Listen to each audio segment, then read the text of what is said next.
नमस्कार, अस्सलामु अलैकुम। लाइव हिंदुस्तान पर आप देख रहे हैं वीडियो शो दीन दुनिया। मैं हूं इमरान खान। आपको याद होगा कि जब अमेरिकी प्रेसिडेंट ट्रंप मिडिल ईस्ट के दौरे पर गए थे तो वो वहां पर सऊदी क्राउन प्रिंस मोहम्मद बिन सलमान की मौजूदगी में सीरिया के इंटरिम प्रेसिडेंट अबू मोहम्मद जौलानी उर्फ अहमद अल शरा से मिले थे। तो जौलानी को अमेरिका तो पसंद कर रहा है, उन पर बहुत सी मेहरबानियां कर रहा है, लेकिन अमेरिका का पक्का दोस्त इस्राइल उन्हें पसंद नहीं करता और भी जौलानी के दुश्मन हैं जो उनकी जान लेने पर आमादा हैं। क्यों, क्या है इसके पीछे की वजह, आज इस पर बात करेंगे दीन दुनिया में।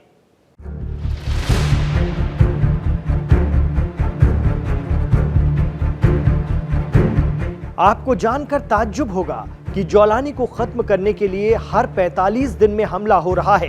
बकौल Middle East expert Shaukat Bharti, America और तुर्की का मोहरा बने अबू मोहम्मद जौलानी को ये दो मुल्क ही बचाए हुए हैं, वरना उनकी जान के पीछे इस्राइल और कुछ और दुश्मन लगे हैं। लेकिन क्यों, आइए इसे समझते हैं। पिछले दिनों द्रूज कम्युनिटी को सुन्नी बद्दू कबीलों से बचाने के लिए इस्राइल ने सीरिया में जबरदस्त बमबारी की और वो प्रेसिडेंट अबू मोहम्मद जौलानी की जान का दुश्मन बन बैठा है।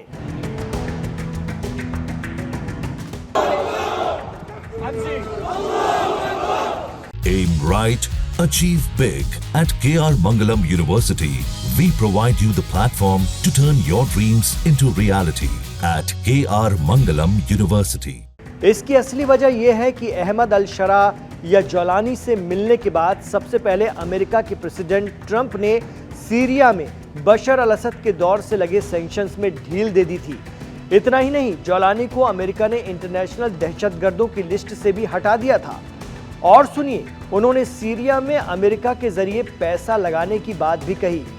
अमेरिका जौलानी के आने के बाद सीरिया में इतना क्यों इंटरेस्ट ले रहा है, तो एक्सपर्ट इसके पीछे की वजह बताते हैं कि जौलानी की तंजीम हयात तहरीर अल शाम पहले अल-कायदा का हिस्सा थी, बाद में अबू बकर अल बगदादी की दाइश में शामिल हो गई। एचटीएस पर सीरिया में द्रूज, अलवाइड और क्रिश्चियन अक़लियतों की कत्ल गारत का भी इल्ज़ाम लगता है। बावजूद इसके ट्रंप क्यों जौलानी पर नरम है, इसको लेकर कुछ मीडिया रिपोर्ट का हवाला देते हुए जानकार बताते हैं कि अमेरिका सीरिया में एक ऐसी शिद्दत पसंद तंजीम बनाए रखना चाहता है जो तालिबान की तर्ज पर हो और एचटीएस और जौलानी उसमें फिट बैठते हैं।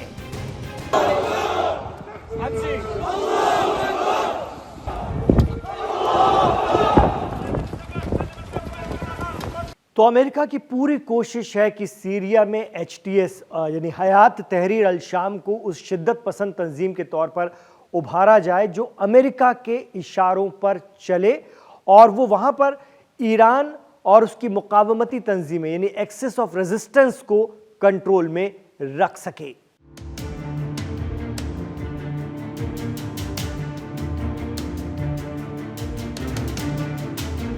अहमद अल शरा अमेरिका के इस प्लान में बिल्कुल फिट बैठते हैं। मिडिल ईस्ट के जानकार कहते हैं कि इसके पीछे है तेल का खेल। जी हां, सीरिया में तेल का एक बड़ा जखीरा है और अमेरिका चाहता है कि सीरिया में सिविल वॉर के चलते वहां का तेल प्रोडक्शन जो बुरी तरह से घट गया है, अब जौलानी सरकार अमेरिका की मदद से उसे फिर बढ़ाए। जौलानी को वही हैसियत और रुतबा दिया जाए जो तालिबान का है, ताकि ईरान वहां कोई डिस्टर्बेंस न कर सके। वैसे भी बशर अल असद के जाते ही जौलानी सरकार ने फिलिस्तीन के लिए संघर्ष या प्रतिरोध की धुरी के अहम रास्ते को खत्म कर दिया। लेकिन अगर ऐसा है तो इसराइल को तो प्रेसिडेंट अबू मोहम्मद जौलानी को हाथों हाथ लेना चाहिए था। फिर द्रूज लोगों की हिफाजत के बहाने इसराइल इतना क्यों आक्रामक है जौलानी और उनकी सरकार पर? इतना आक्रामक कि उसने तो प्रेसिडेंट जौलानी को मारने के लिए राजधानी दमिश्क में प्रेसिडेंट हाउस और डिफेंस मिनिस्ट्री तक पर हमला कर दिया था।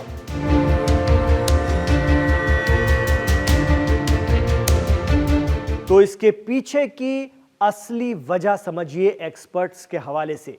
जानकार कहते हैं कि द्रूज लोगों को बचाना तो सिर्फ एक बहाना हो सकता है। असल वजह क्या है जौलानी को मारने की, एचटीएस को नुकसान पहुंचाने की, सीरिया में बमबारी करने की, अब वो भी समझिए।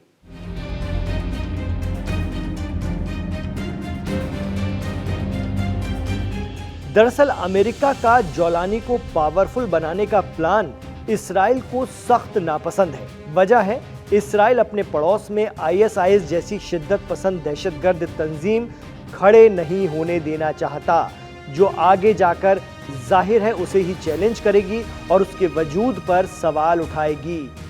यही वजह है कि सीरिया के अंतरिम राष्ट्रपति अहमद अल-शरा को मारने की हर 45 दिन में एक कोशिश हो रही है। ये इंकशाफ लेबनान और इस्राइल मीडिया ने किया है।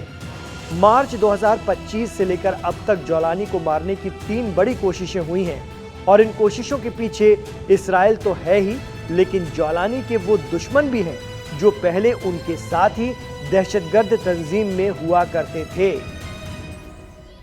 जी हां, जौलानी को मारने के पीछे इस्राइल के अलावा उनके अपने दुश्मन। कितने बार अब तक कैसे हमले हो चुके हैं उनके अपने दुश्मनों के जरिए, जरा ये भी सुन लीजिए।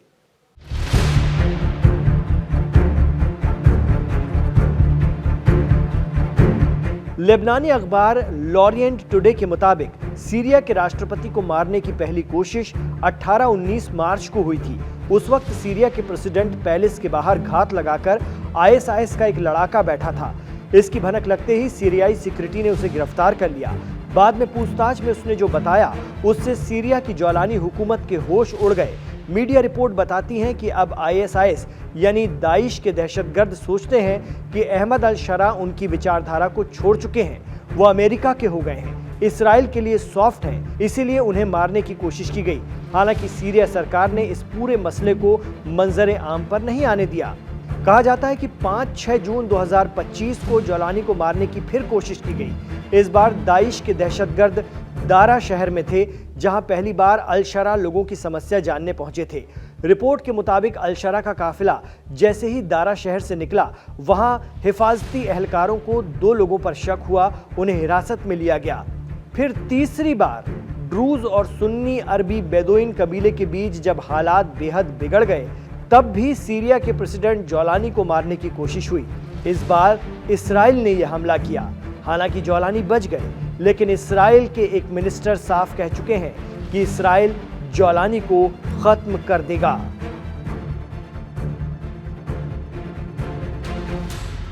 बड़ा सवाल यह भी है कि बार बार हमलों की कोशिश के बावजूद अबू मोहम्मद जौलानी बच कैसे जाते हैं।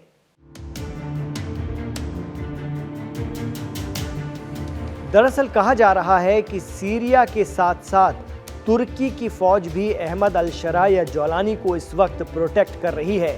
तुर्की की एजेंसियां जौलानी को खुफिया रिपोर्ट भी मुहैया करा रही हैं। तो ईरान को रोकने के लिए अमेरिका और तुर्की के इंटरेस्ट की वजह से अबू मोहम्मद जौलानी बच रहे हैं, वरना इसराइल और खुद उनके साथी रहे दहशतगर्द अब भी उनकी जान के पीछे पड़े हैं, ऐसा मीडिया रिपोर्ट में दावा किया जाता है।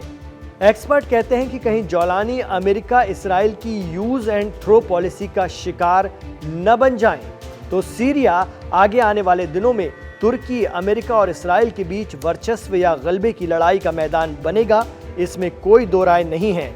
ये मुल्क किसी न किसी बहाने सीरिया में बढ़ते जाएंगे और जौलानी देखते रहेंगे। Middle East expert Shaukat Bharti की ये बात सच साबित हो रही है कि जौलानी सिर्फ मोहरा हैं, आज नहीं तो कल उनका भी नंबर लगेगा। सीरिया को सिर्फ ईरान बचा रहा था। जमीन के एक एक हिस्से और तेल के लिए सीरिया जंग का मैदान बनेगा। आगे आगे देखें होता है क्या।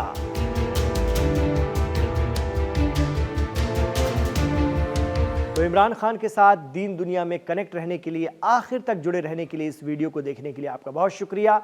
गुजारिश रहेगी वीडियो को लाइक ज़रूर कीजिए और अपने तरफ से इसे शेयर कीजिए ताकि आगे बढ़ सके। आपका शुक्रिया है, आप लगातार हमें प्यार दे रहे हैं, मोहब्बत दे रहे हैं, अपना भरोसा दे रहे हैं। कहना चाहेंगे कि हमारे चैनल लाइव हिंदुस्तान को सब्सक्राइब ज़रूर कीजिए और करवाइए भी। अपना ख्याल रखिएगा, अपनी दुआओं में हमें याद रखिएगा।